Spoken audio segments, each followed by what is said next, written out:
continuidade ao estudo da obra Rebuilding Justice, More Technology, Fewer Lawyers and the Future of Law, do Benjamin Barton e do Stefanos Bibas. Nós vamos agora passar para a análise do capítulo 3, que vai ser apresentado pela Jamila. Jamila, a palavra está com você. Obrigada, professor. Boa noite, colegas. Agradeço inicialmente pela oportunidade de ter acesso a essa obra e também de poder discuti-la aqui na pós-graduação da PUC Minas. É um grande prazer, uma honra. Agradeço ao professor pela seleção cuidadosa do material aí, sempre em atenção aos alunos que talvez estou um pouco da turma, que somos nós do processo penal. Então, te agradeço também em nome dos colegas por essa atenção. Se o senhor puder passar para mim, por gentileza, o slide. A gente vai ver hoje o capítulo 3, que ele dá uma continuidade à discussão que o Igor propôs, que também se estendeu até a aula de hoje, sobre o desenvolvimento da justiça criminal, para saber como chegamos até esse momento, ou pelo menos como se chegou nos Estados Unidos até esse momento, no atual estágio da defesa criminal. Então, esse é o objetivo. Se o senhor puder passar para mim, por gentileza.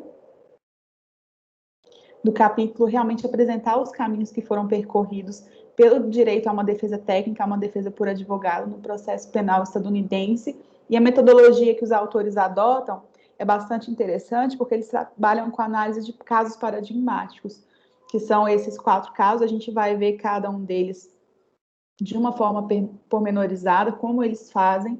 Vocês vão perceber que esse capítulo ele tem alguns detalhes das histórias que o Igor mencionou já, que o Rafael já mencionou, alguns casos que repercutiram nos capítulos anteriores, eles são melhor explicados e com mais detalhes nesse capítulo de agora, no capítulo 3. Também eu enviei 2 vídeos a vocês, para que pudessem ter uma ideia da repercussão desses casos, principalmente o caso Powell e o caso Gideon. Vocês puderam assistir e também verificar que são realmente decisões de muita repercussão. Pode passar, por favor? Bom, os autores, eles mesclam bastante nesse capítulo uma análise entre a história do direito de defesa nos Estados Unidos com esses casos, que são os casos realmente que vão construindo e consolidando esse direito nesse país. Então, eles começam demonstrando que somente em meados do século XVIII que os tribunais ingleses e as suas colônias, então, é o que se estendia a situação dos Estados Unidos, passaram a admitir que os acusados sequer tivessem um advogado. Por quê? Como era feito antes? Antes, se pressupunha que o sujeito que era acusado, por ter vivido aquele caso, por ter presenciado a situação e necessariamente por ter participado do ato que lhe era imputado, saberia melhor do que ninguém como se defender. Então, a defesa até então era feita pelo próprio acusado, pela pessoa que se via imputada. Ela também tinha que brigar aí pela defesa não só da sua inocência, mas da sua versão da história. E era realmente considerada uma coisa grande de dar a um imputado o direito de ser ouvido. E isso realmente supera até mesmo algumas tradições inquisitórias, se a gente for verificar que até mesmo na Inquisição existia sempre o papel de alguém ao lado do imputado. Não era o imputado que fazia a sua própria defesa, mas já que nessa tradição adversarial, realmente o imputado, como ele era o centro da acusação, ele também tinha que ser o centro do próprio, a órbita da própria defesa, que devia sempre gravitar em torno daquilo que ele tinha de informação. Bom, no pós-guerra civil, guerra civil norte-americana, esse direito, essa esfera de direitos, ela se vê reformulada a partir do momento em que se dá uma garantia ao acusado, pelo Bill of Rights e também pela 6ª emenda da Constituição, de ter um advogado, de contratar um advogado.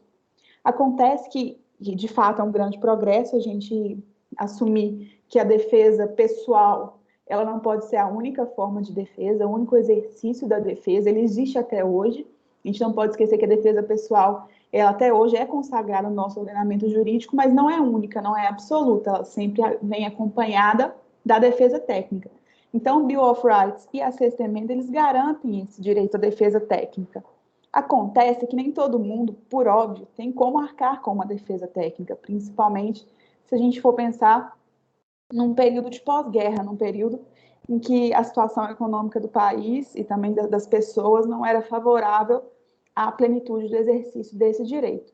Então, a gente entra no embate entre o direito a ter uma defesa técnica e quem poderia ter essa defesa técnica. É um direito garantido a todos, mas nem todos podem pagar. E aí sim surge a situação do direito a uma defesa técnica gratuita, que a gente vai ver nesse próximo slide.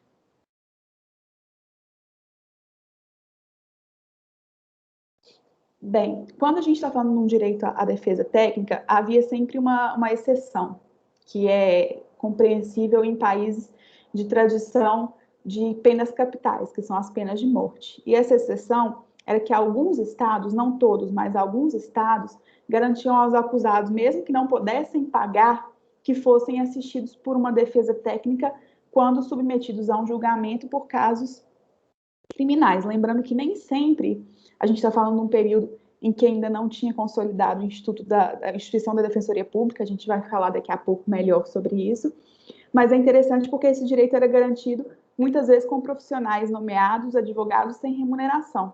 Então, também já cria uma situação de desconforto. Qual será o nível de defesa, a efetividade de uma defesa feita por um profissional que não é remunerado?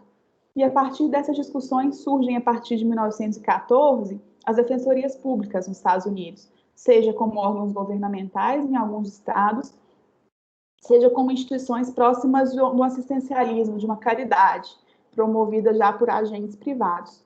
E aí começa-se a se questionar naquele momento, em uma situação que até hoje a gente vê esse questionamento presente, de afinal qual que seria o papel de uma defensoria pública? Seria um papel de atuar como atua um advogado particular na defesa dos seus clientes, ou seria um papel de trabalhar em harmonia com a promotoria, buscando aí os grandes fetiches que são muito típicos do sistema inquisitório, mas são até assustadores para o sistema acusatório, da verdade e da justiça. Então, se a gente for procurar, por exemplo, em referências que estudam esse ambiente acusatório, se a gente for ler, por exemplo, Mirjan Damasca, até a professor Gelli Leonardo comentou comigo outro dia que você foi a primeira pessoa que indicou o Damasca para ele.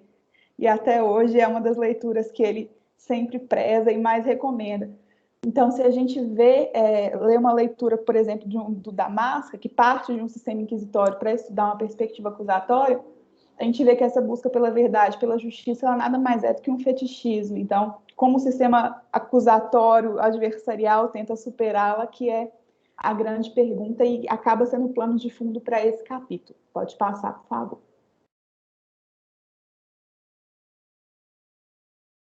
E a partir do momento em que se tem uma defensoria pública e se tem também essa possibilidade de uma defesa técnica, tudo ao mesmo tempo, é uma questão simultânea, contemporânea, nem necessariamente uma deu origem à outra, mas todas elas estão relacionadas, o fato de que houve um grande aumento no número de casos criminais, daqui a pouquinho a gente também vai ver por quê, e também houve um desenvolvimento na qualidade das investigações mais bem feitas por polícias mais bem treinadas, acabam levando a uma intensificação na justiça penal.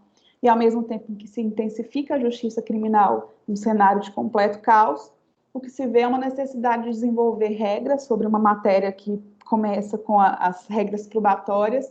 Obviamente, as regras probatórias não surgem nesse momento, né? Elas surgem lá no século XVII, na verdade, com a King's Evidence, que seria uma primeira rule of evidence que a gente tem dentro de uma perspectiva anglo-saxã, mas elas são firmadas com uma forma mais efetiva, são positivadas dentro do que se tem possível de positivar num ordenamento jurídico que não é legalista como o nosso, e também se desenvolvem alguns procedimentos regulares para julgamento.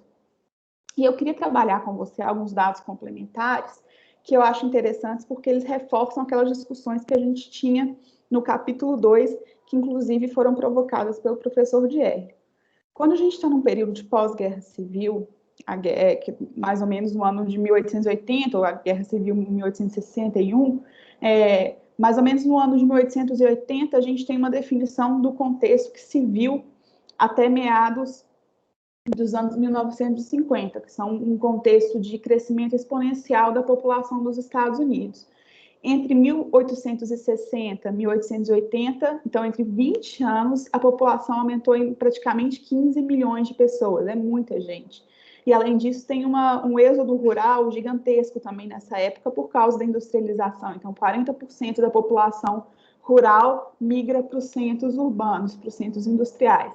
Ao mesmo tempo, uma situação que eu me lembrei, eu até não coloquei no slide, depois eu vou acrescentar, a gente tem uma época de proibições muito fortes e proibições muito crescentes. Então, era uma época em que, por exemplo, a gente tinha lei seca vigente. Então, muitos crimes passam a ser tipificados, muitas condutas passam a ser criminalizadas nesse período. Então, o crescimento populacional e o aumento dessa criminalização acaba por refletir, consequentemente, no aumento daquilo que a gente tem compreendido por criminalidade, por consequência, deu origem ao maior número de processos criminais. Aí pode passar para o próximo slide.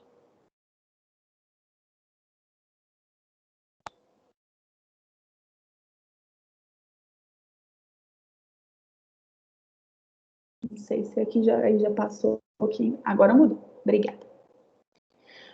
E é interessante esse assunto, essa discussão, e ela casa muito com o que a gente estava falando antes, porque realmente ela explica como surgem no modelo anglo-saxão os métodos negociais, que é uma palavra que o Igor, inclusive, disse que não gosta, né? Uma expressão que ele disse que não gosta, mas é, inclusive, esse momento em que os negócios jurídicos, ou pelo menos o que eles insistem em chamar de negócio jurídico, acaba chegando aqui aos casos criminais. E eles chegam aos casos criminais com base em dois fatores.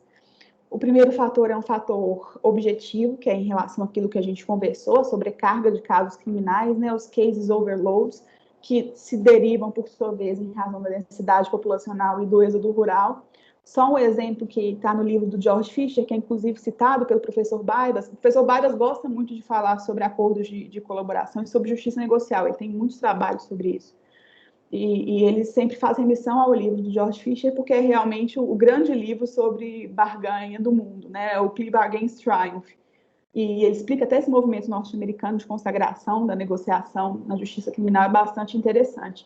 E o George Fisher ele traz um dado interessante de Massachusetts, do condado de Middlesex, que um promotor, em 1839, ele tinha 42 casos criminais. Em 1843, então 4 anos depois, ele já tem 101 casos criminais.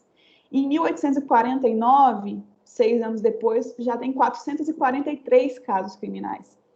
Isso é muita coisa, aumentou muito a quantidade de casos criminais. E isso, para os promotores de justiça, era um fator extremamente preocupante. A gente vai entender por quê. Porque passa para esse fator subjetivo, que deu origem aos métodos negociais, que era exatamente a vontade dos players, a vontade dos sujeitos processuais que estavam envolvidos. Então, a barganha ela era muito interessante para os juízes, porque ela aumenta uma quantidade de casos julgados, de processos julgados, igual a gente tem a meta do CNJ, que eles também têm o modelo deles de metas a serem cumpridas, e acabava também diminuindo a possibilidade de erro de decisão. E quanto menos decisão reformada tem um juiz, mais chance ele tem de ir subindo para as cortes revisoras, para as cortes de apelação, que são de um grau superior. Para os promotores, por sua vez, aquilo que a gente comentava antes, era extremamente interessante negociar. Por quê? Porque os promotores públicos, eles são advogados, são pessoas contratadas para exercer essa função, e eles ganham de acordo com o caso em que eles estão atuando. E os casos civis pagam mais do que os casos criminais. Então, nesse contexto aí, o professor Diel deve estar com os olhinhos brilhando. Imagina, professor, olha que maravilha. O advogado civil ganhar tão mais assim, era uma diferença assustadora, chegava a 2, 3 vezes o valor da causa. E só que os processos cíveis, eles eram menos trabalhosos, pagavam melhor, só que um promotor só podia advogar, atuar, na verdade, acusar em um processo cível se ele já tivesse esgotado a sua cota de processos criminais, que era sempre muito trabalhosa e sempre pagava muito pouco. Então, eles queriam ficar livre e rápido do acervo criminal para poder se dedicar às causas cíveis e aí sim serem bem remunerados. Esse era um dos outros fatores que contribuíam para esse surgimento e esse triunfo da barganha. E aí, um terceiro surgimento, um terceiro fator importante é o papel dos defensores. Para eles, a solução da barganha era muito interessante, porque surge num momento em que os acusados foram recém-obrigados a serem interrogados. Então, o interrogatório, que antes era uma opção, ele passa a ser uma obrigação. E com isso, acho que quem advoga na justiça criminal sempre vê isso, nosso maior inimigo é o cliente. Então, o sujeito interrogado, ele pode influenciar negativamente a decisão do jurado por uma fala, ou se ele não podia se recusar, se ele se recusasse, o jurado ia achar estranho, por que ele não quer falar? Ele deve estar entendendo, deve ter feito alguma coisa, sempre o silêncio ou a negativa interpretado em prejuízo do réu. Então, nesse sentido, para os defensores também, como estratégia, parecia mais interessante negociar. Pode passar, por favor. E é nesse cenário, então, a gente fez uma perspectiva histórica para se ter uma noção de qual era o cenário naquele momento, tá? Então, a gente tinha um direito à defesa garantido pela Sexta Emenda, mas que não era tão garantido assim, porque a grande parte da população não teria como pagar por um advogado. E a gente tem um modelo que começa a favorecer os acordos, ele começa a favorecer a justiça negocial, uma justiça mais célere, uma justiça mais barata, e uma justiça que era boa para todos os atores, todos os players que estavam envolvidos. No final, era bom para todo mundo. Quando é bom para todo mundo, sempre não é bom para alguém. E esse alguém é o acusado no processo penal, ele sempre está aí num elo mais fraco. E isso fica muito claro quando a gente vê esse primeiro caso, o caso dos Scottsboro Boys. Eu mandei até um videozinho para vocês, que está aqui o link no YouTube, quem não viu, é bastante interessante, uma professora da Universidade de Ivory falando sobre a história, ela estuda questões raciais nos Estados Unidos, e esse caso dos Scottsboro Boys, ele é bastante paradigmático, ele marca muito. E aí eu vou pedir licença para contar um pouquinho dessa história. A gente às vezes acha que esse capítulo ele parece mais contar histórias, mas ele é muito importante para uma contextualização e para uma discussão muito fática do direito de defesa. Então, os Scottsboro Boys, não vou me estender na história porque vocês viram o vídeo, mas somente para a gente poder contextualizar, eles eram esses 9 jovens negros aí da foto, quase todos analfabetos, o mais novo 13 anos, o mais velho 18. E isso tudo num cenário do sul dos Estados Unidos, uma região que todos nós sabemos como funcionava aí na década de 30, bem no período de depressão, né, no período da Grande Depressão. Então, era uma região carente, uma região com forte conflito racial, e uma região que vivia naquela época, naquele período, sobre as leis, e é uma expressão figurada, a lei dos períodos de Jim Crow, que são períodos em que a discussão racial ela é muito forte, de modo que negros têm menos direito que brancos, e brancos podem exercer um poder autoritário sobre negros. E o caso Scottsboro Boys, para além de ser uma história de raça, ela também é uma história sobre o direito de defesa. Esses 9 jovens, eles estavam com fome e foram procurar comida numa outra cidade. Para isso, eles pularam e entraram num trem. Muito comum na época. Acontece que, quando a gente está falando do período, dessa era de Jim Crow, era inimaginável negros andarem no mesmo trem de brancos, negros no mesmo vagão de homens brancos. E, a partir disso, um homem branco que está no vagão pisa na mão desse menino aqui, o mais novo, o que está na esquerda embaixo. Ele tinha 13 anos, o menino pisa nele. Um homem branco pisa nele. E ele fala, poxa, você não vai me pedir desculpa? Você pisou em mim. E o cara responde para ele, não, porque esse não é um trem, esse não é um vagão para homens negros, vocês deviam sair daqui. E, a partir disso, eles se envolvem numa briga. Só que, nesse caso, na briga, eles saíram ganhando, diz o autor, mas, no final, eles saíram perdendo, no contexto geral. Porque esses rapazes brancos, eles descem do trem, eles vão para a cidade mais próxima, fazem uma denúncia para o xerife. O xerife, ele para o trem, aborda esses 9 meninos e descobre que eles estavam no mesmo vagão de 2 jovens brancas. Então, se a gente pensar que era proibido jovens negros com jovens brancos, homens com homens, negros com brancos, imagina que era jovens negros com mulheres brancas em um mesmo vagão. Pois bem, essas mulheres são abordadas, elas dizem a princípio que não aconteceram nada, mas 20 minutos de conversa com um agente é suficiente para que elas digam que foram vítimas de um estupro coletivo. Esse é o cenário então, que a gente tem. A gente tem esses 9 jovens negros iletrados de 13 a 18 anos, acusados de estupro num período de 1930, no sul dos Estados Unidos, onde a grande instituição que mandava na justiça e mandava na mídia estava muito ligada a discussões de raça e era altamente influenciada pelo poder que à época ainda tinha a Ku Klux Klan. Então, esses jovens, eles são linchados na rua, eles são feitas fogueiras na frente da polícia, da delegacia de polícia, eles são indiciados em 5 dias, logo depois são submetidos às acusações, todas elas de pena de morte, à exceção do menino mais novo, que tinha 13 anos, então ele não é acusado com a pena de morte, mas só de prisão perpétua. E eles são submetidos a julgamento. E como é que é feito esse julgamento? E aí já entra na discussão que é mais importante para a gente. Esse julgamento, ele é composto por um júri 100% branco. Os homens negros foram excluídos do júri. Esse julgamento de 9 rapazes dura pouquíssimas horas. Ele é feito em um dia. Esse julgamento, ele é assistido por 2 advogados. E aí eu vou fazer a descrição dos advogados de acordo com o autor, tá? Um dos advogados foi enviado de outra cidade, era um especialista em direito imobiliário e ele era alcoólatra. Então, ele chega no primeiro dia do julgamento em único na corte bêbado. E quando ele chega na corte bêbado, o juiz pergunta se ele vai fazer os open statements dele, se ele vai dar suas declarações iniciais. Ele diz que não, porque ele não conhece as leis do Alabama. Aí o juiz fala, não, então vamos resolver isso aqui. Parece o juiz que o Igor contou, né, do caso. Vamos anular o júri? Não, vamos resolver isso daqui. Chamou um advogado que estava lá, do Alabama, falou, ele não conhece as leis do Alabama, o senhor explica para ele. Só que esse advogado que ele chamou já era um sujeito de mais de 70 anos e ele era 100% senil.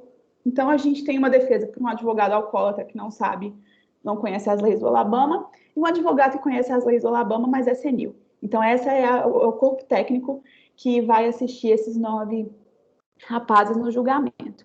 Esse corpo técnico não faz declarações iniciais, não faz declarações finais, e ele também é impedido pelo juiz de confrontar as supostas vítimas. Eles gostariam de fazer perguntas para elas e são impedidos. Então, é um julgamento feito às pressas, com uma defesa técnica, e aí eu coloquei interrogação porque eles tinham um advogado, tinham 2 advogados, mas isso é defesa técnica? O que lhes foi oferecido é defesa técnica? Não. E, além disso, também eles tiveram o direito de confrontar, então é um direito que origina, que toda a justificativa do direito probatório, da própria King's Evidence, surge do direito ao confronto? Não, eles também não tiveram esse direito. E aí pode passar, por favor.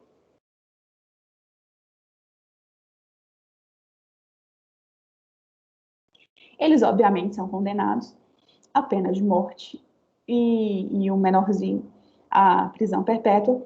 E o caso chega à Suprema Corte dos Estados Unidos em 1832, exatamente sobre uma discussão sobre o direito de defesa.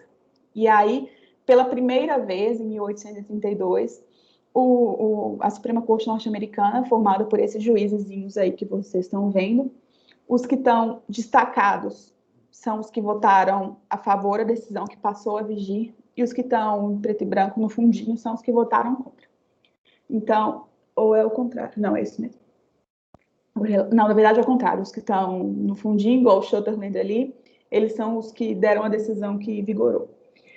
Então, o relator foi o Justice Shutterland, e eles decidiram, naquela época, que o Tribunal de Primeira Instância privou os réus do direito ao devido processo quando lhes negou a oportunidade de ter uma defesa técnica em seu favor. Essa é a paradigmática decisão do caso Powell. E paradigmática, por quê? Porque ela enfrenta pela primeira vez, é o primeiro enfrentamento da Suprema Corte direto contra os abusos dessa era conhecida como a era Jim Crow. É a primeira vez que o Supremo, ele freia os abusos que são cometidos num cenário de disputas raciais muito forte, e é a primeira vez que ele se envolve nesse tipo de discussão. Os autores, inclusive, dizem que se eles tivessem se envolvido antes, talvez várias injustiças fossem evitadas. Acontece que os autores também criticam, e aí pode passar o slide, por favor, que o caso Powell ele é muito importante, ele é muito paradigmático, mas ele foi mal julgado. E por que ele foi mal julgado? Porque, de fato, a decisão da Suprema Corte ela acaba gerando um certo impacto, porque ela garante a todos um direito de defesa, e é um direito de defesa que existia bastante discussão, é importante a gente contextualizar isso. eu falei com vocês que ele é garantido no Bill of Rights e ele também é garantido na Sexta Emenda. Só que a Sexta Emenda ela tem uma vinculação de atos federais. Então, ela, em tese, vigoraria apenas para um âmbito de justiça federal. E o caso dos Scottsboro Boys, como a maioria dos outros casos criminais processados nos Estados Unidos, ele era de competência estadual. Então, até então, prevalecia na jurisprudência integral, era um entendimento unânime nos Estados Unidos, que você teria o direito à defesa no âmbito federal e não no âmbito estadual, tá? Que no âmbito estadual, qualquer tipo de representação valeria. E aí, essa é a crítica dos autores, quando eles analisam os Scottsboro Boys. Eles falam assim, muito bom, realmente, garantiu o direito de defesa a todo mundo, independente de ser na esfera federal ou na esfera estadual. Acontece que, no caso prático, isso tem pouquíssimos reflexos, porque eles tiveram advogados. Eles eram assistidos por 2 advogados, eu comentei com vocês, um alcoólatra e o outro senil. Então, essa grande dupla defensiva, de fato, eles eram 2 advogados. Então, se é isso ter defesa, se é ter um advogado constituído, lhe foi oferecido, sim, esse direito. E aí tem uma chargezinha aqui que ilustra eles falando que realmente o Estado do Alabama acreditava que levar pobres, negros, analfabetos para a corte para serem defendidos sem um apoio técnico e acusados de estuprar 2 garotas brancas seria uma justiça. E é exatamente nesse tom de crítica que os autores seguem.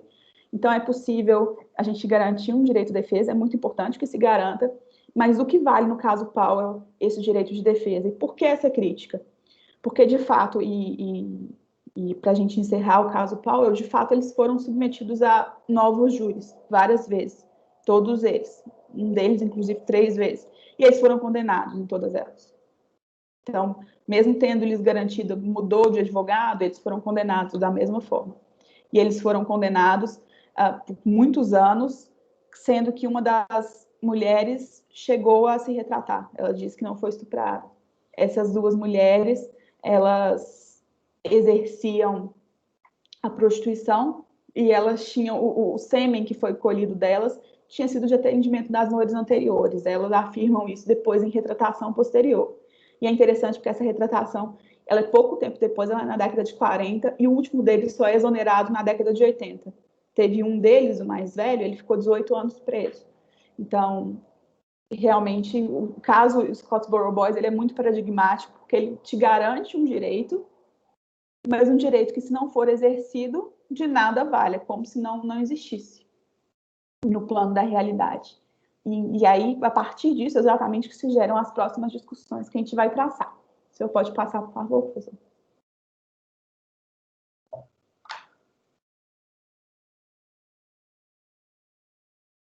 E aí a gente chega no segundo caso, foi um caso que o Igor comentou bastante. Só uma pequena correção ali de um erro gráfico. Na verdade, é a década de 1930 e não 1830, como estava nas projeções. Tá. Eu te peço desculpas, então realmente é 1930. 931, isso. Obrigada. Exatamente. E aí depois tem a retratação na década de 1980. Mas a discussão toda se dá no século XX, só para deixar isso claro. A retratação, eu acho que ela é até anterior, né? Em 80 é a exoneração dele. Exatamente. Isso, obrigada, professor, pela correção. Depois eu vou ajustar no slide. E aí, um segundo caso que a gente começa a trabalhar, que foi um caso que o Igor e o Rafael mencionaram, mas acho que vocês não tinham visto a carinha dele, esse que é o Gideon, Clarence Gideon.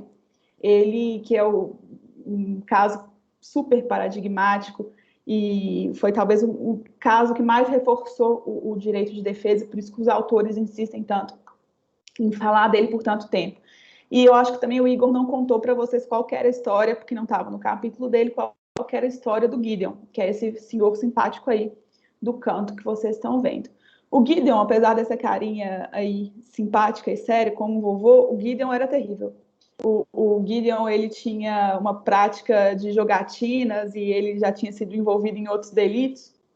E o Gideon dá o azar de estar no lugar errado, na hora errada, porque na década de 1961 tem um assalto, que, na verdade é um assalto aqui, seria um robbery, na cidade do Panamá, na Flórida. Ele é acusado de roubar moedinha de jukebox, cigarro, umas cervejas e um vinho de uma daquelas casas de bilhar.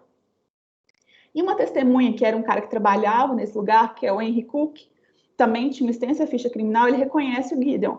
Ele fala, não, quem esteve aqui eu vi foi o Gideon.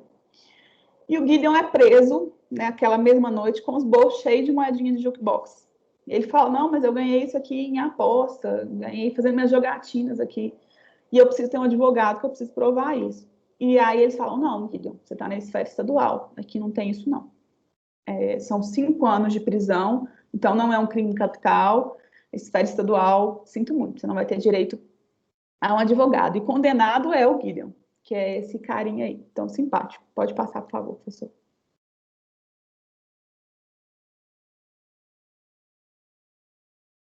E o caso do Gideon também chega na Suprema Corte. Depois tem uma fotinha aí que eu vou mostrar para vocês como é que ele chega na Suprema Corte. Como o Gideon não tinha um advogado, ele faz o habeas corpus dele, a petição de habeas corpus dele à mão.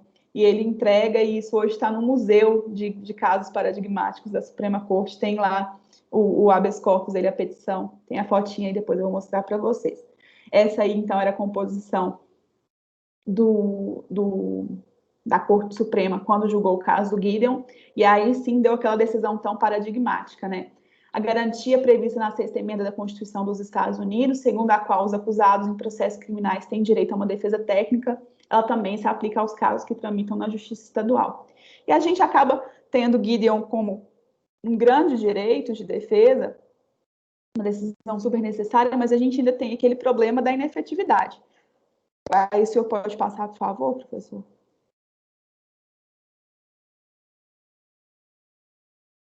Porque para o Gideon deu certo.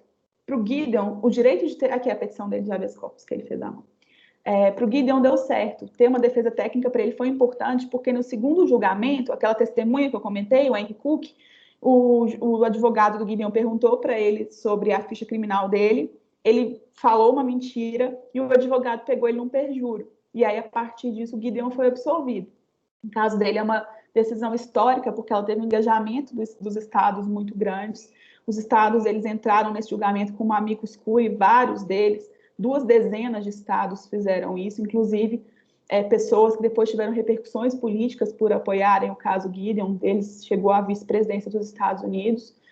E a partir do caso Gideon, na década de 60, 45 dos 50 estados já tinham defensores nomeados para os réus hipossuficientes também, no âmbito da justiça estadual. E aí a gente continua com aquele mesmo problema. O que é ter uma defesa? Para o Gideon deu certo ter uma defesa técnica, ser-lhe garantido uma defesa técnica. Para os Scottsboro Boys, não. Eles tiveram também, se defesa técnica é só ter um advogado, eles também tiveram. E os autores dizem que quanto mais se garante o direito ao advogado, ao direito à defesa técnica, de ser acompanhado por um profissional, se acaba deixando esse direito cada vez mais superficial. Até que chega um ponto que o direito de ter um advogado é o direito de ter do seu lado um corpo quente diplomado. Uma pessoa, ser humano, com diploma. Se isso significa para bem ou para mal alguma coisa, a gente não sabe, depende do caso a caso, e a gente deixa sempre na sorte. E essa é exatamente a crítica dos autores, até que ponto isso vai ser uma questão tão importante como o direito de defesa, vai ser na sorte. O Gideon é um homem branco, então esse fator pode ter contado, pode ter interferido para ele ter sucesso nesse segundo julgamento dele, enquanto os Scottsboro Boys, com a retratação das vítimas, não tiveram. Então, de fato, só garantir um advogado talvez não seja suficiente. E aí pode passar, por favor, professor.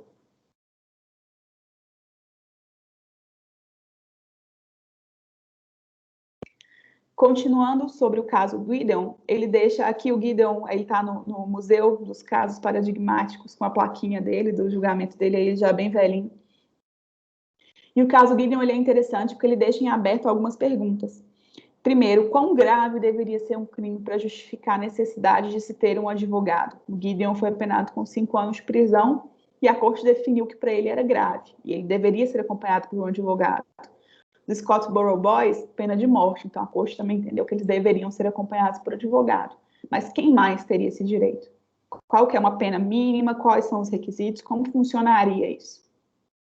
Segundo ponto que a corte teria deixado em aberto, e talvez esse o mais importante, Como devia ser o desempenho dos advogados pelo tribunal? Bastava ter um diploma e um corpo quente?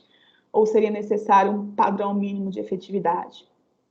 E o terceiro ponto que os autores também criticam, que a Suprema Corte, ela com facilidade muda a decisão e com facilidade ela atribui aos estados a incumbência de garantir o direito a uma defesa pública para muita gente, sem se preocupar com os recursos, como isso seria fornecido, como os estados iam ter que rebolar para dentro das regras fiscais conseguirem oferecer esse direito. E quais seriam os honorários desse advogado? É só receber ou ele tem que receber alguns honorários básicos? A gente tem aí o caso que o Igor comentou de advogados que recebiam $5 para fazer uma defesa de caso criminal. Então, como é que deveria ser o padrão mínimo de satisfação do serviço e o padrão mínimo de ônus por esse serviço? Essas são as discussões que o caso Gideon continua deixando em aberto. E a gente vai tentar resolvê-la aqui ao longo dos outros casos. E aí a gente chega num outro caso que é bastante paradigmático, que é o caso do Argersinger versus o Hamlin. É só meramente ilustrativa essa foto, tá? Essa foto aí é até interessante, porque ela é daquelas armas que foram apreendidas na KGB, quando ela fazia uma referência às armas ocidentais que foram apreendidas na Rússia no pós-Guerra Fria. Elas são bem interessantes. Mas não era essa arma chique que o Arsinger tinha, não. O Arsinger, ele tinha uma arma sem licença, que estava escondida nas coisinhas dele. E de acordo com a lei da Flórida, a pena para esse crime seria de 6 meses, máxima, e uma prisão de multa. Só que o Argersinger, ele era um indigente, ele morava na rua, apesar de ter essa arminha aí. E nenhum advogado foi nomeado para ele, porque a corte entendeu que a pena era baixa demais, então a gente não precisava gastar advogado, desperdiçar advogado com um caso bobo igual esse. E no julgamento, ele foi condenado a 90 dias de prisão. E aí, pode passar, porque o caso dele chega também à Suprema Corte já com uma composição diferente. E é um caso em que a Suprema Corte decide em unanimidade. O juiz é seu Douglas, que é aquele segundinho ali da bochechinha rosa. O Douglas, ele decide no voto, que é o voto adotado pelo resto da corte, que para garantir a justiça em casos que envolvem pena restritiva de liberdade, qualquer que seja ela, independente de potencial ofensivo, 1 dia de cadeia, o Estado já tem que oferecer assistência judiciária gratuita ao acusado. Minha pena pode ser de 1 dia de cadeia, eu tenho chance de ter minha liberdade restringida por qualquer meio, eu tenho direito a um advogado gratuito oferecido pelo Estado. E aí, realmente, os estados começam a viver um caos fiscal. Pode passar, por favor.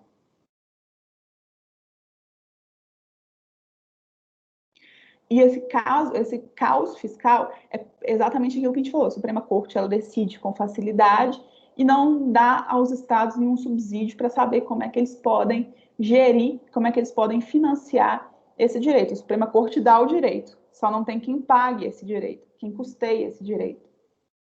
Por isso que esse caso foi tão criticado, porque ele era até mais amplo que o precedente do Gideon, porque o Gideon te dá um direito garantido na Constituição. O Arsinger, ele atribui esse direito a todos os estados, uma obrigação que eles não estavam preparados. E também é um direito que causa bastante controvérsia, porque ele é garantido de uma forma mais efetiva do que outros direitos na Constituição. Eles têm esse apego ao texto das emendas, a ponto de se discutir se poderia ou não ter uma defesa em âmbito federal e estadual. E os autores mencionam que, por exemplo, o direito ao júri, ele é citado 2 vezes na Constituição, nas emendas. E ele é um direito relativizado, exatamente pelas modalidades de negociação, de barganha. E a Suprema Corte não admitiu uma flexibilização de um direito que é citado uma vez só. Essa crítica deles, ela está no corpo do texto, vocês vão poder acompanhar na tradução. Mas é uma crítica que não é deles, é uma crítica que foi feita na época, que me parece uma crítica um pouco mesquinha, porque a gente não está na quantidade de menções num texto que te garante mais ou menos a vigência de um direito, ou a importância mais de um direito sobre o outro. Me parecem que o direito à defesa e o direito ao júri são igualmente importantes nesse cenário, mas aí é realmente uma reflexão pessoal. Pode passar, por favor. Outro caso que chega na Suprema Corte, esse aí eu coloquei o link para vocês, é o acesso ao dossiê desse caso. Ele foi digitalizado, está lá nos memoriais também da Suprema Corte. É o caso do David Washington, ele se vê declarando culpado de um crime de homicídio. Durante o julgamento, o advogado que lhe é nomeado já como uma garantia do caso Gideon não faz nada, não procura nenhuma testemunha dentro daquela tradição de investigação defensiva, ele também não pede uma avaliação psiquiátrica, havia dúvidas sobre a integridade psiquiátrica do réu nesse caso, e por isso, em decorrência dessa atuação fraca, na fase de sentenciamento, ele é condenado, e por óbvio, na fase de sentenciamento, ele é condenado à morte, porque o advogado também não produziu nenhuma prova sobre eventual circunstância atenuante. Essas circunstâncias atenuantes vocês já devem ter visto em filme. Por exemplo, você leva a mãe lá do acusado, ela chora lá e fala que ele é um ótimo filho, que ele vai melhorar, que ele vai se reintegrar, e aí pode ser que os jurados decidam a favor dele e, por exemplo, não o condenem a pena de morte, mas a uma pena de prisão perpétua, ou sem a possibilidade de condicional. Existem várias formas de se apenar e cabe ao advogado atuar da maneira mais ativa possível para que a pena também não seja a pior prevista nesse ordenamento jurídico. Então, uma defesa efetiva também é uma defesa que até a fase do sentenciamento, me parece que tem uma relação com o que o Cristiano fez de comentário, tem um papel bastante importante. Ela tem essa liberdade de atuação e esse dever de atuação. Não foi feito no caso Strickland versus Washington, no caso do David Washington. Pode passar, por favor. Essa aí é os juízes da Suprema Corte, na decisão do caso do Washington, e essa decisão já começa a ser mais controvertida. A relatora foi a O'Connor.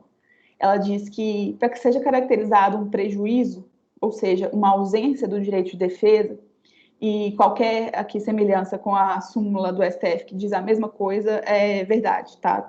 Aqui no Brasil, então, a gente tem a mesma decisão de 1984, tá? Para que seja caracterizado o prejuízo, o acusado deve demonstrar que a sua defesa agiu abaixo de padrões razoáveis. Mesma coisa o STF. Para você provar que você teve uma defesa ineficaz, você tem que comprovar os prejuízos. E aí, como boa processualista penal, eu não consigo sofrer imensamente quando eu vejo esse tipo de precedente que vincula uma prova de prejuízo que tem origem lá na teoria das nulidades civil, né? O professor Gierli sabe muito bem, no processo penal. Porque no civil a gente tem um conceito de prejuízo que é bastante diferente daquele conceito de prejuízo que a gente tem na justiça criminal. Como é que se prova um prejuízo desse? A mera condenação já não é uma prova suficiente? A gente tem, em casos aqui no Brasil, por exemplo, a teoria das nulidades no processo penal hoje, ela só não é praticamente inexistente, porque tem lá um título no Código de Processo Penal que fala que ela existe, mas eu particularmente não tive contato ainda, não sei se existe. É igual caviar, se a gente escuta, a gente sabe que tem, mas eu mesma não conheço muito. O interessante é que o Thurgood Marshall é o único vencido, né, dos 9 Justices. Bem característico em relação à situação. E o voto dele é bem forte, né? Ele escracha a corte, assim, no voto dele, é bem bacana. Está disponível naquele dossiê que eu mandei para vocês. E, enfim, essa teoria das nulidades é um problema que a gente tem no Brasil até hoje, que a gente tem nulidade, a gente tem que provar que é prejuízo, mas não existe uma definição do que é prejuízo, e é bastante difícil você saber comprovar um prejuízo. No processo penal, por exemplo, acho que o caso mais acessível é o caso do júri. Como é que você prova um prejuízo no júri? Você não pode, o jurado é incomunicável. Eu não posso chegar para o jurado depois e falar: oi, só para saber, por acaso você foi influenciado pelo que o promotor falou? Porque ele não podia falar aquilo. Aquilo, argumento de autoridade, não pode no júri. E você foi influenciado, só para eu saber aqui, você pode gravar para mim, registrar, a gente vai no cartório, porque aí eu consigo provar a nulidade. Porque eu preciso da prova da nulidade. O que é prova de nulidade no processo penal? É bastante complicado, uma discussão que a gente tem muito forte no Brasil e tem também na Suprema Corte norte-americana. Então, eles entenderam que você poderia arguir um prejuízo de ausência de defesa se você provasse e que essa prova dependia de demonstração cabal, clara, de que os advogados agiram abaixo de um padrão razoável de qualidade.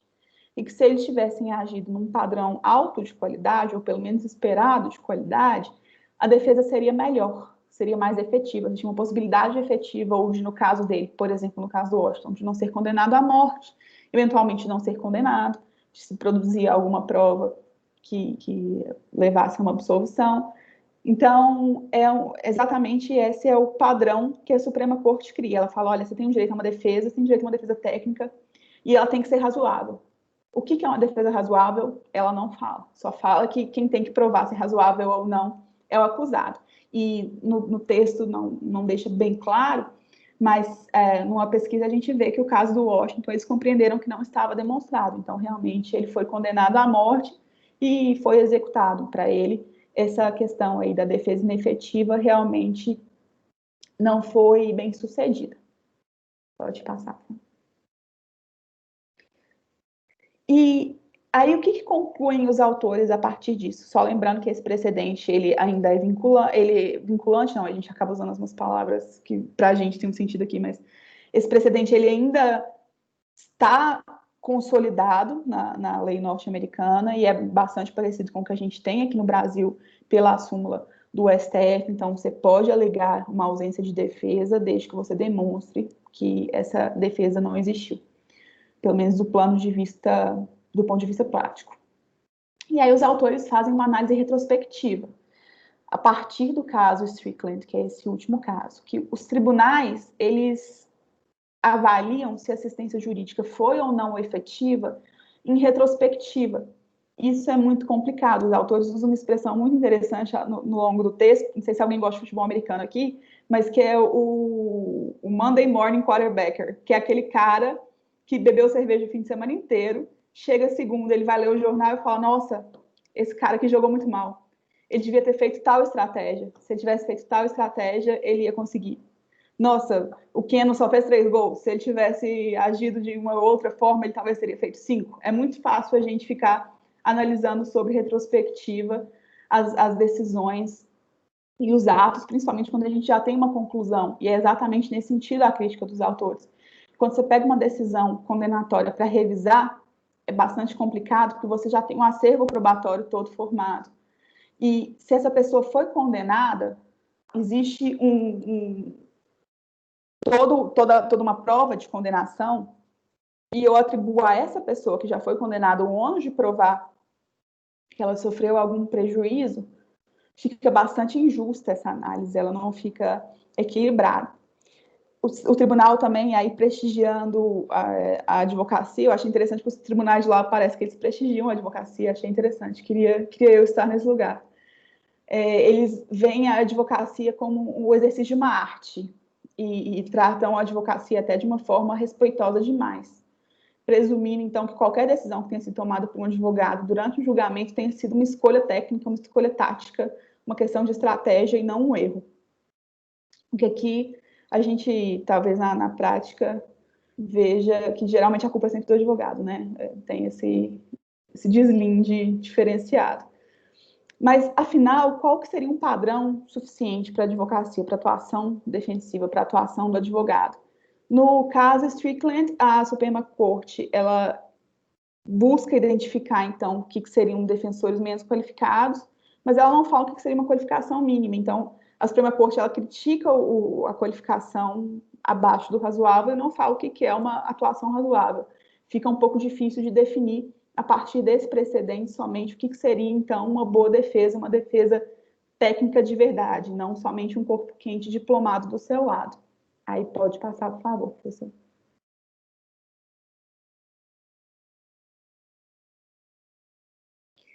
O autor, principalmente o Stefano Baibas, ele tem uma pesquisa muito grande sobre viés cognitivos, que já foi falado aqui também por vários colegas, mas ele, nesse ponto, traz uma situação bastante interessante, que é um viés que ele chama de inevitabilidade.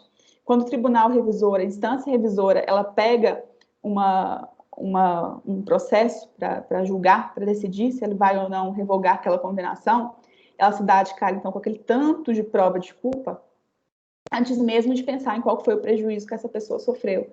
Então, ele já parte de um pressuposto de que ele é culpado e que a atuação daquele advogado foi razoável porque a condenação dele parecia inevitável. Então, é como se todas as condenações fossem baseadas em provas fortes o suficiente para serem inevitáveis, de modo que uma defesa técnica melhor ou pior de nada influenciaria, nada acrescentaria, simplesmente era inevitável que o resultado fosse aquele daquela forma. E aí os autores concluem que os padrões de atuação que são definidos no caso do Strickland para a Suprema Corte, eles são muito frágeis, muito vagos, e eles são muito condescendentes também com a atuação do advogado. E a falta de regra, ela torna difícil até mesmo indicar o que o advogado deveria ter feito, numa circunstância em que o erro é bastante concreto. E as consequências desse julgado são bastante sérias. A gente tem que apenas uma porcentagem muito pequena de todas as condenações são revertidas. E até hoje assim continua. E o Igor comentou de alguns casos em que advogados chegavam bêbados, feito uso de droga, tinha advogado que cochilava durante a sessão. Nem isso é suficiente para cancelar, então, uma condenação, para revogar uma condenação com base em padrões baixos de defesa. Se um advogado alcoolizado, drogado, que dorme durante a sessão, não é suficiente, a gente fica perguntando o que seria, porque se realmente a Suprema Corte ela não fixa um padrão claro do que seria bom e do que seria ruim, ou do que seria médio para a atuação de um advogado. E aí, pode passar o slide, por favor, professor. Em alguma medida, isso é o grande dilema da própria percepção, em que medida que defesa técnica significa ter tão somente advogado, ou como os alemães costumam... Os alemães têm uma expressão que é muito boa, que eles chamam de Handlungskompetenz, que é competência de atuação, para a verificação de padrões de defesa técnica pelos advogados. Em alguma medida, como que você vai, para que a pessoa seja considerada efetivamente representada, ela precisaria de ter um profissional com competência de atuação. E que me parece que essa discussão no direito americano e no direito brasileiro, em alguma medida, ela é relegada a uma perspectiva quase unicamente formal, e me parece que no campo processual penal é ainda pior, porque a simples presença ali do advogado já induziria a inaplicabilidade de uma nulidade. Então, sei lá, se você tem um réu que não tem advogado, você nomeia qualquer um que está passando no corredor, o advogado vai lá, assina, e em alguma medida está suprida a potencial nulidade da falta de defesa técnica. Então, você acaba transformando a discussão muito mais num aporte formal do que, até porque a prova efetivamente de prejuízo é quase uma prova diabólica, porque as hipóteses nas quais isso induz modificação efetiva do julgamento por carência de defesa técnica acaba sendo uma falácia, né? É mais um discurso retórico, porque são precedentes que, em alguma medida, são positivos, falam, se há prejuízo, pode haver nulidade, mas o prejuízo não é passível de ser provado, então acaba que o simples fato de ter advogado em si, na grande maioria das situações, é suficiente para que o julgamento seja considerado regular, ou seja, uma legitimidade absolutamente pela forma, pelo procedimento no sentido pobre do termo. Esse comentário do professor Gelli, ele é bastante interessante, porque ele mostra como é que realmente toda essa discussão ela se aplica muito à nossa realidade aqui. Não está longe da gente essa discussão sobre o direito de defesa que os autores traçam no texto, e quem é advogado e frequenta o segundo andar do Fórum Lafayette já foi catado na porta para ser advogado ad hoc. Eu já fui advogado ad hoc várias vezes. Você está passando lá, você está esperando alguma coisa, alguém te cata no corredor e fala, doutora, estamos precisando de você aqui. Aí ele te nomeia lá na hora, é um cara que você nunca viu na vida, e você tem que fazer a defesa. Geralmente, o que acontece? O pessoal fica quietinho, só assina, sem perguntas. E até eu vou compartilhar com vocês a minha primeira experiência, a DOC, foi quinta vara criminal daqui, e tinha um juiz que era substituto, ele não estava entendendo muito bem o que estava acontecendo, eu também não estava, ele simplesmente me catou, tinha formado recentemente. Eu falei, vou mostrar meu serviço para o juiz, né? Quem sabe ele gosta de mim. Estava desempregada, desesperada, quem sabe? É aqui que eu vou me dar bem. Vou fazer uma puta defesa. Aí eu falei, só me dá um tempinho para ler? Ele falou, não, pode ler. Me deu 5 minutos. Aí eu li o processo. A única testemunha era um policial. Eu destruí o policial. O juiz falou que nunca mais ia me chamar. A mãe do cara queria me contratar quando a gente saiu, porque ela falou que ninguém nunca tinha advogado pro filho dela daquele jeito. E eu fui sempre a pária da quinta vara. Toda vez que eu vou lá até hoje, eles me atendem mal. Doutora, você, né? Eu falo, pois é, vocês não me perdoaram até hoje. E aí, porque assim, ele teve que absorver o cara, eu não sabia como é que era, eu não tinha entendido ainda como é que era a regra do jogo, que bom que eu não tinha entendido, e até hoje eu não entendi, espero nunca entender, e eu fiz a defesa do cara, e não era aquilo que eles esperavam, não era aquilo que eles queriam, porque demorou, porque eu gastei muito tempo dele, eu atrasei a pauta dele o dia inteiro, porque eu queria lá aparecer. E aí eu causei um grande problema. Então, quando a gente pensa no que até hoje a gente tem uma advogada ad hoc para fazer uma audiência, era um roubo com 3 qualificadoras, é uma coisa muito séria. Você cata uma pessoa no corredor para condenar o cara a 8 anos, é muita coisa, é uma coisa muito séria. Então, até hoje a gente tem essa tradição, realmente, e a gente acha que é só porque a gente tem raízes inquisitórias, mas, obviamente, isso conta muito, mas também não estamos tão longe aí dos nossos colegas com o suposto modelo perfeito, acusatório, que muita gente ainda insiste em defender, enfim. Como é que concluem os autores, então, fazendo essa digressão pelos Só casos? aproveitando a sua fala, isso mostra a insuficiência do próprio modelo acusatório, que é festejado muitas vezes do ponto de vista retórico. Assim, como um observador externo, e com todas as minhas limitações em torno da questão, me parece muito estranho essa, essa crença e essa, digamos, festa que se faz em torno do sistema acusatório como ele é implementado, que é quase um sistema liberal, porque no final das contas ele tem vícios também muito graves e talvez a gente precise pensar numa nova perspectiva.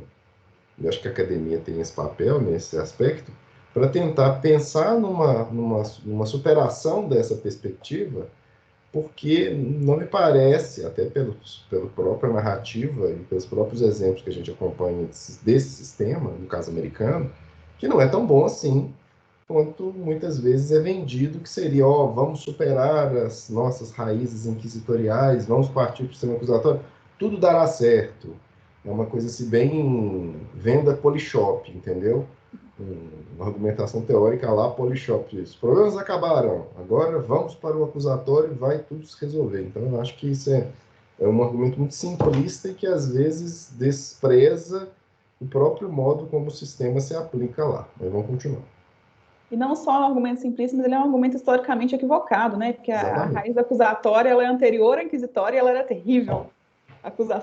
O sistema acusatório anterior era terrível, ele conseguia ser pior. Então, o que a gente espera quando a gente tanto defende realmente uma contradição em termos.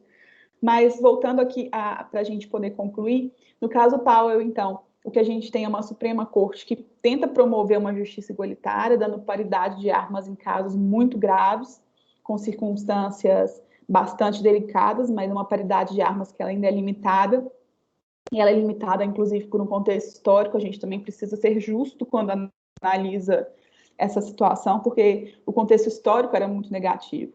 Até hoje o contexto histórico é muito negativo, acho que ele nunca vai deixar de ser muito negativo quando a gente tem essa discussão de conflito racial. Quando a gente fala de conflito racial nos Estados Unidos, nada mudou desde o caso Powell. Então, não é porque hoje a gente está em 2020 que 9 jovens negros nessa mesma circunstância não seriam condenados.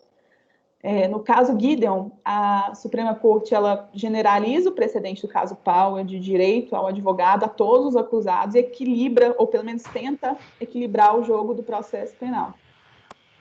Esse equilíbrio ele também é bastante relativo, não só aqui, as nossas críticas sempre, mas também nos Estados Unidos. A gente vê uma defensoria também lá pior remunerada que aqui, também lá com menos recursos do que aqui, e também lá com menos apoio do que aqui. Então, isso realmente também não é só um privilégio nosso. No caso do Argersinger, ele também estende a visão do Gideon para todos os delitos. Então, a não ser delitos que são penados somente com multa, se você tem o risco de ser uma vez mandado por um dia sequer para a prisão, você já tem o direito ao advogado. A Suprema Corte estende esse direito sem se preocupar com a capacidade dos tribunais e dos governos estaduais em implementá-los. Tanto não preocupa que até hoje não se conseguiu implementar de uma forma 100% equilibrada, 100% adequada e 100% razoável. Até por isso que esses casos de prejuízo aí, que são indemonstráveis, mas acontecem, até por isso são tão difíceis de serem julgados e continuam acontecendo com tanta frequência, porque os governos até hoje não conseguiram saber como lidar com esse direito, como garantir esse direito em questão orçamentária. E aí, por fim, no caso Strickland, que é o do David Washington, o que a corte fez foi evidenciar que o caso Gideon ele representa muito menos na prática do que ele deveria representar na teoria. Então, realmente, todo mundo tem direito a um advogado, Isso, a princípio, parece ser muito bom, isso, a princípio, parece ser um grande favor que o Estado faz ao cidadão. E não é a partir do momento em que a gente não sabe o que significa ter um direito de defesa, o que é uma boa defesa. É uma defesa combativa, ela é uma defesa que participa, é uma defesa que, de fato, escuta o que o cliente, independente de ser público ou privado, tem de demanda, ou é uma defesa que é simplesmente um ser humano com um diploma de bacharel em Direito e aprovação na Ordem dos Advogados. Então, fica essa discussão, e é um texto que te traz inquietação quando você pensa que no Brasil é exatamente a mesma coisa, quando você tem uma súmula do STF que te diz exatamente a mesma coisa que a Suprema Corte diz, e a gente vê que essa discussão está muito mais perto da gente. Então, aí eu finalizo que os autores chamam o capítulo de como chegamos até aqui, a defesa criminal. E é realmente também uma história de como nós, aqui no Brasil, nós nessa aula, chegamos até aqui. E por que a gente ainda está aqui, por quanto tempo a gente vai ficar aqui.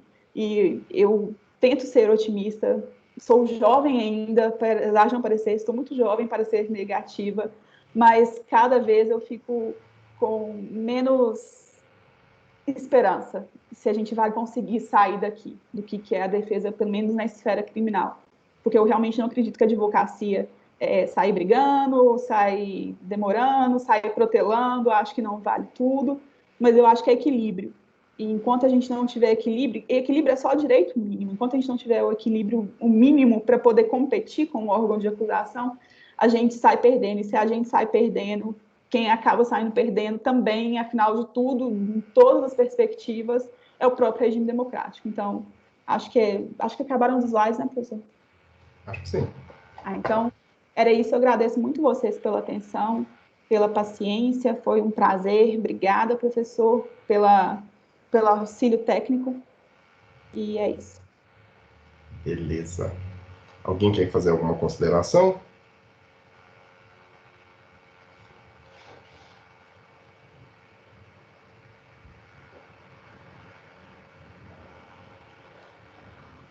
Poxa, nem bombei, né, professor? Já pausou o vídeo? Nem causei repercussões e rebuliços.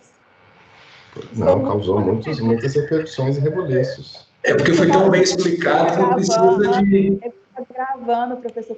Quando grava, a gente fica sem graça de falar. Continua gravando aí, ó. Então, tá gravando. Eu já falei tanto que eu tô sem graça.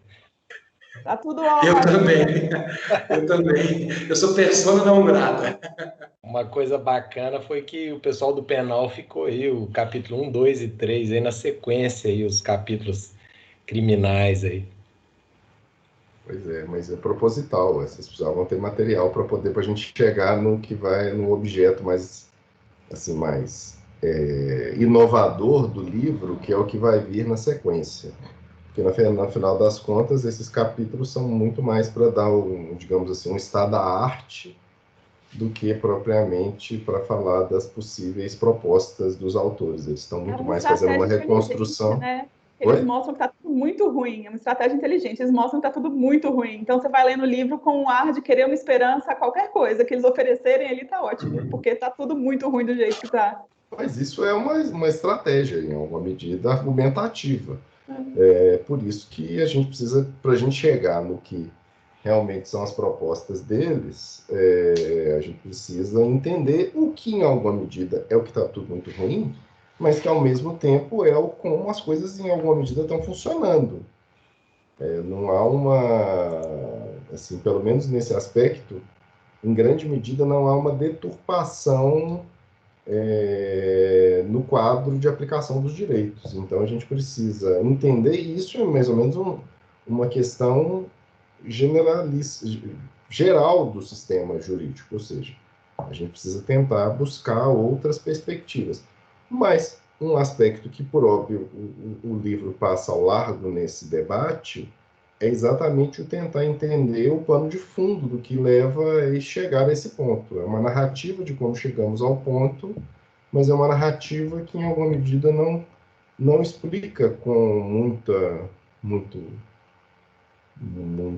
conteúdo, muito lastro, o que está por detrás de ter chegado a esse ponto.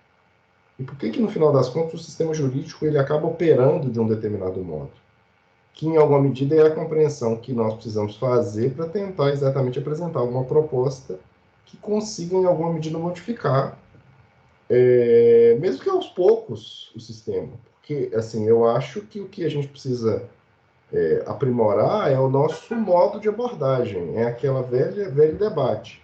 A doutrina foi perdendo a sua força, a academia foi perdendo a sua força.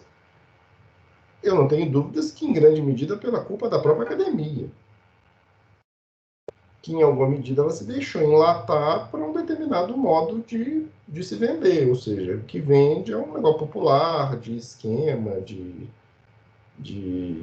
voltado para um tipo de consumo que tinha um papel e que teve um papel e que hoje, em alguma medida, vai perdendo por conta que era um tipo de produção bibliográfica fundamentalmente que buscava subsidiar as pessoas que estavam fazendo concurso público e que, em alguma medida, agora vai perder muito da razão de ser, porque os próprios concursos públicos vão se tornar cada vez mais incomuns daqui para agora, e as profissões, tirando as profissões de Estado, vão piorando do ponto de vista, inclusive, financeiro. A tendência agora é degringolar. Então, nesse âmbito, esse papel da academia que se desenvolveu e que floresceu nesse ambiente, ele tende a talvez mudar um pouco. E eu não sei o que virá, e cabe a nós, em alguma medida, forjar o que virá de agora em diante. Talvez até de um modo mais inteligente que a gente faz, porque essa história da gente escrever para nós mesmos, para fazer escolas para nós mesmos, isso é um negócio que não serve para nada, né? Eu sou o mestre e tenho os meus seguidores ali, que estão na minha igreja e que vão reproduzir as minhas teses, os meus pontos de vista. Isso, do ponto de vista acadêmico, é algo inútil. O que, na verdade, a gente tem que tentar conversar com todo mundo para ver se, olha, vamos tentar resolver o problema.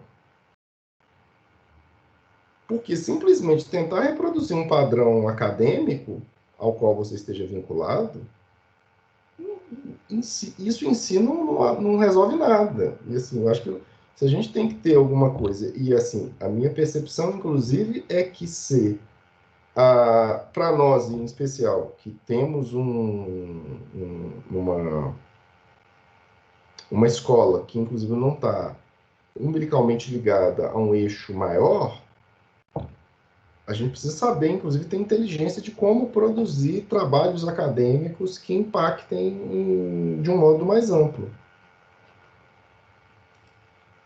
Ou seja,